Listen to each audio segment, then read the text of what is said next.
My name is Duddits, I do builds and stuff. Look at the state of that, absolutely disgusting. I've got a build today for you that I run every single season. Nothing Manacles, scatter grenades, absolutely fantastic build for any single season. Any GM, any burn, it doesn't make no difference. This build absolutely destroys. We're going to have infinite weakening for you and your teammates. Orbs everywhere, infinite devour, infinite weakening, and any single GM this works perfectly, so stay with me. So the build itself, all based around Nothing Manacles. You gain an additional scatter grenade charge and it enables tracking for your scatter grenade projectiles. It also enhances scatter grenades. Your scatter grenade is what you want to be using. Like I said, it does enhance the scatter grenades to do some serious damage.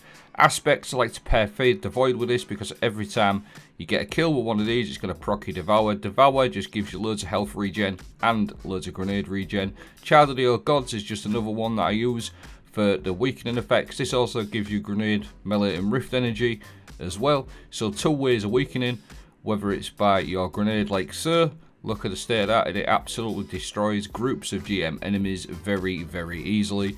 And you just see enemies just fly about. Look at them, just flying everywhere. Absolutely crazy. So much damage. This is what they do. Just absolute handheld pocket infernos. Echo of Undermining is a fragment you should run with this one. Your void grenades weaken targets. So if you do get a situation where it doesn't kill one, it will leave them weakened like so, 15%. You can also use it against mages as well. Buried Bloodline is just an absolutely insane exotic to pair with this. It's a void exotic sidearm. It's got a perk on there, Hungering Quarrel, double fires tracking bolts, landing bolts, leeches health from the target. It's also got violent reanimation on there, multiple final blows, grant this weapon devour to the wielder. So as well as your instantaneous devour from your scatter grenades and Feed the Void, you're also going to get a way to proc devour with the Buried Bloodline. But this is what makes it tick. While devour is active, this weapon also weakens on hit. Now between Nothing Manacles, your kills with Buried Bloodline, you've always got devour up all of the time with this, so you're consistently weakening things all of the time, which is absolutely insane.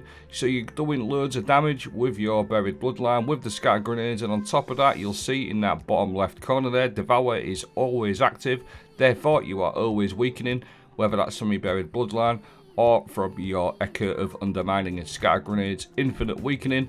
Echo of Instability is just an obvious one to run. You're going to get volatile rounds every time you kill something with your void grenade, with your scatter grenade, which by the way you do 99.9% of the time with one of these scatter grenades. And the Nothing Manacles, you're always going to have that up. You're always going to have your Devour active, and you're always going to be weakening stuff, and you're buffing your Buried Bloodline damage out as well with the volatile rounds. And again, just to sort of say, I have used this in every single GM this season, whether it's Birthplace of the Vile, Moon, I've also used it in Corrupted, literally every single GM, and it does so much damage, and it's extremely, extremely helpful for you and your teammates as well, because like I said, again, you've got that Devour active for that weakening with the Buried Bloodline, your Echo of Undermining, weakening effects, and you've also got that Child of the Old Gods to apply that Void Soul as well, which is just infinitely weakening things all of the time. And then you backed up with the Devour to keep yourself very, very sort of tanky as well, be able to health regen and get loads and loads of grenade energy back. Absolutely crazy, and it's just an absolutely monster of a build, really, really strong. And Nova Bombs are still pretty decent for damage too. I just want to focus on Child of the Old Gods just a little bit, because whenever you cast your Rift, it creates a Void Soul. This is a 15% sort of debuff as well for you and your teammates. If you pair that with Slice, which is a really good one, you're going to be using your class ability. So if you pop your class ability down like so, Slice severs targets, 40% outgoing damage reduction. So you can see in that clip there, I've popped my Rift, applying that 15% debuff, and on top of that, via the Slice perk, I am also reducing his damage by 40%. So it's like a double whammy, 15% debuff and a 40% outgoing damage buff as well. Quick skeg over the aspects just to finalise them. Feed the Void is what we've touched on. This gives you instant devour with the scatter grenades. Child of the Old Gods, which we've touched on, just another way of weakening. Really, really good. We've also got scatter grenades. Obviously, this is what you need to run with Nothing Manacles. You do not need to run Chaos Accelerant with this build as well. You can run any Nova Bomb you want. I like Cataclysm. I think that's the best one. Echo of Undermining, which we've touched on. Your void grenades weaken targets. Echo of Persistence. I use this to buff my devour out. You get up to 15 seconds with Echo of Persistence on your devour.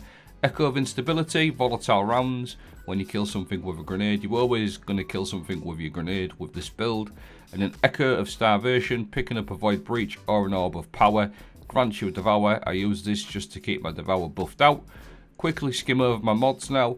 On my class item, I like to run Reaper. Shortly after using your class ability, your next weapon kill spawns an Orb of Power. You use your class ability all the time with this build too. Double Bomber mods. I like to run 2 of these. It reduces your grenade cooldown when using your class ability. Just a way to buff your grenade recharge out. Now on my legs, I like to run a Harmonic Scavenger, Void Scavenger for the Buried Bloodline. Really important, I think. You get loads of ammo with this one. Stacks on stacks. Every time I pick up an Orb of Power, it grants you 1 armor charge. I use this for something later on in the video, which I'll show you. And then Innovation reduces grenade cooldown each time you pick up an Orb of Power. You get loads of orbs with this build, by the way. Harmonic Reserves increases the amount of ammo you can carry for your void weapons. Again, really important for that Buried Bloodline scenes. It's a special weapon. And then whatever resistance you need to run at the time. I was running double void because I was running Moon Battlegrounds at the time, but you can change that out. Firepower. Your grenade final blows creates Orb of Power. You just get orbs left, right and centre with this build, honestly. And then Grenade Kickstart. When your grenade energy is fully expended, your armor charge is consumed. And you gain grenade energy for each armor charge used. That's why I run stacks on stacks. Harmonic Siphon on the helmet. Rapid Void Final Blows create an Orb of Power. Really obvious one. And then I like to run a Special Ammo Finder. And also a Special Ammo Scout for my Buried Bloodline, so I've got loads and loads of ammo for it. I've considered other mods and stuff like that. I think these are the best ones. Other weapons to consider are something like Commemoration. With Repulsive Brace, you're going to be debuffing things all of the time. At Rosserago here, I've got Repulsive Brace Onslaught. But even other weapons, if you don't quite have the Buried Bloodline to hand, something with Demolitionist also works extremely well with this build. Obviously, loads and loads of grenade energy back. But that's the build. I'm going to leave all of my mods and fragments playing out. Let me know what you think. I hope you found this helpful. Thanks for watching, and I'll catch you next time.